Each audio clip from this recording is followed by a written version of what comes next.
Every year in sports, there's a team that is perennially bad, that gets its act together and makes its way into the playoffs. So today we're going to take a look at 5 teams and ask the big question: which NHL bottom feeder will make the playoffs this upcoming season? Hey everybody, welcome into Clearing the Benches, your one-stop shop for hockey content. If you go ahead and hit your subscription button right now, you'll be sure to be in on all of our future videos. Last year, it was the Ottawa Senators. They had been stuck in that pack of bottom feeders for a long time. Last year, they got their act together. They had a good year, and they made the playoffs. And even though they got bounced in the first round, I thought they looked pretty good in that round.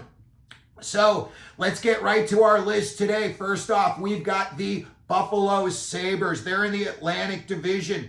Surprisingly, they finished higher up than I thought they would last year. I think they were only like a dozen points out of a playoff spot. They just traded J.J. Peterka. Word is Bowen Byram wants out. When they brought in Doan and Kesselring, I know a lot of people in Buffalo may not have, seen them play very much. Those are 2 very good players. You're getting Shane Doan Light and his son Josh, and Michael Kesselring, 6'5", 210, right shot D, brings it, he hits, he'll drop the gloves, and he loves to join the rush. So Sabres got themselves 2 good kids in that deal. But I've got to ask the big question: are they going to be able to put it together enough this year that they're going to pass Detroit, Montreal, and Ottawa to get in? I don't think so. I think the playoff drought is going to roll on. The further the season goes along, the further the question marks are going to start to pop up about Owen Power, Dahlin, and Tage Thompson's future in Buffalo. Crazy to say, but their playoff drought in a few years could get to as many as 20 straight years. So I do not think the Sabres are going to make it in this year. Next up on our list, we've got the Chicago Blackhawks. Last year, they finished last in the Central, 35 points out of a playoff spot. Looking at the teams in their division, there's no way they're making the playoffs this year. Winnipeg, Dallas, Colorado, Minnesota, St. Louis, and the very much improved Utah Mammoth. In 3 or 4 years, all the kids that they've drafted could, come up, get their, if they're all gelled to what their potential is, I think Chicago in 3 or 4 years could start sniffing around a playoff spot and start playing more meaningful games in the months of March and April. Next up on our list, the San Jose Sharks. They finished with only 52 points last year. They were 44 points out of a playoff spot, as the St. Louis Blues had 96 points. Vegas, LA Kings, Edmonton, Calgary, Anaheim are all in their division, and they would have to pass those teams to get in. Not happening this year. However, with all the young kids that they have drafted, to me, most of them look like they're all can't-miss types of kids. Celebrini, Smith, Misa, Dickinson, Casper Holton, and they all look like they're going to pop, and who knows what they could do in free agency. They've got a slew of money as well, but for this year, I think, a lot like a team like Philly, they're going to be a lot of fun to watch because of all the young kids that they've got coming up. And again, I think it's going to be 3, maybe 4 more years, but San Jose is going to be a good watch this year. And speaking of Philly, they finished 25 points out of a playoff spot last year in the Metro. A lot of big teams, they're going to have to get better than and then pass to make it into the playoffs. Columbus, to me, is going to be the next team that pops in that division. The New York Rangers could be stale. I'm almost betting on them to tank this season. I'm not sure what Drury's got in mind for them. The Islanders are going to be very much improved. Not maybe so much this year, but in the coming years. And I think even this year, the Islanders are going to be a tough team to play against. The New Jersey Devils, if Jack Hughes gets healthy, who knows what's going on with the big Hughes brothers trade situation, but the Devils are a tough team as well.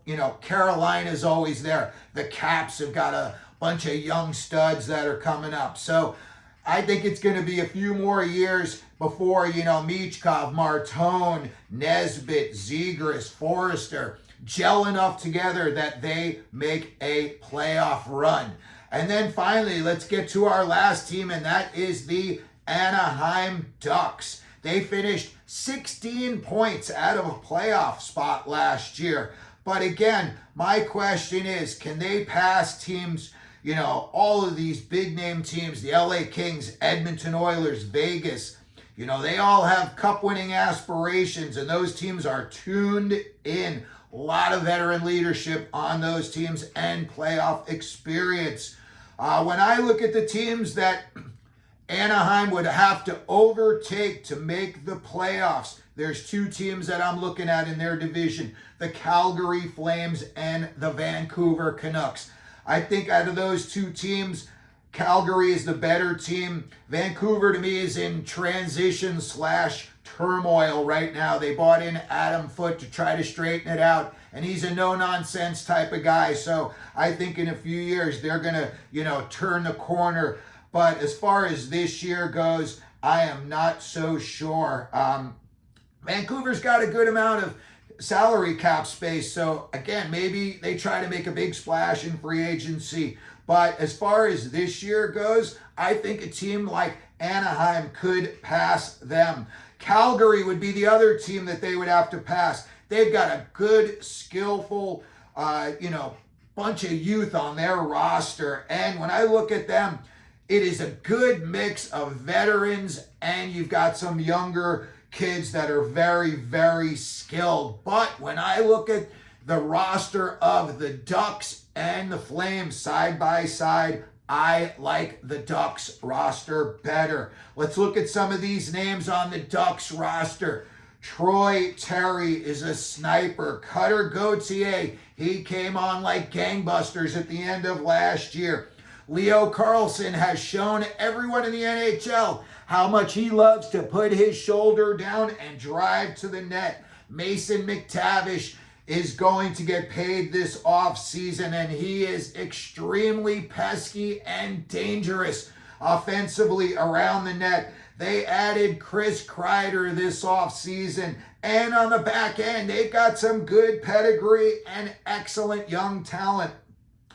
Zellweger and Lacombe are two young studs, and then you put them out there with just the two old-timers who just love to play rock'em sock'em hockey in Jacob Trouba and Radko Gudas. So this year, I am going to go out on a limb, and I'm going to predict right now that the Anaheim Ducks will have 97 points, and yes, that will be enough to get them into the NHL playoffs this upcoming season. I just saw what they did last year. I like what Verbeek's doing.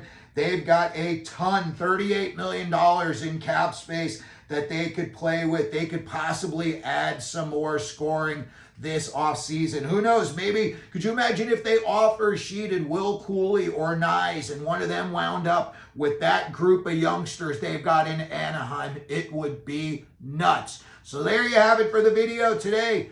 That's a look at the bottom feeders of the NHL, and we think the Anaheim Ducks are going to come out of that group this year and make the NHL playoffs. Let me know what you think down in the comments section. If you could, please like the video. Don't forget to hit your subscription button. And as we always do here at Clearing the Benches, let them know you're out there.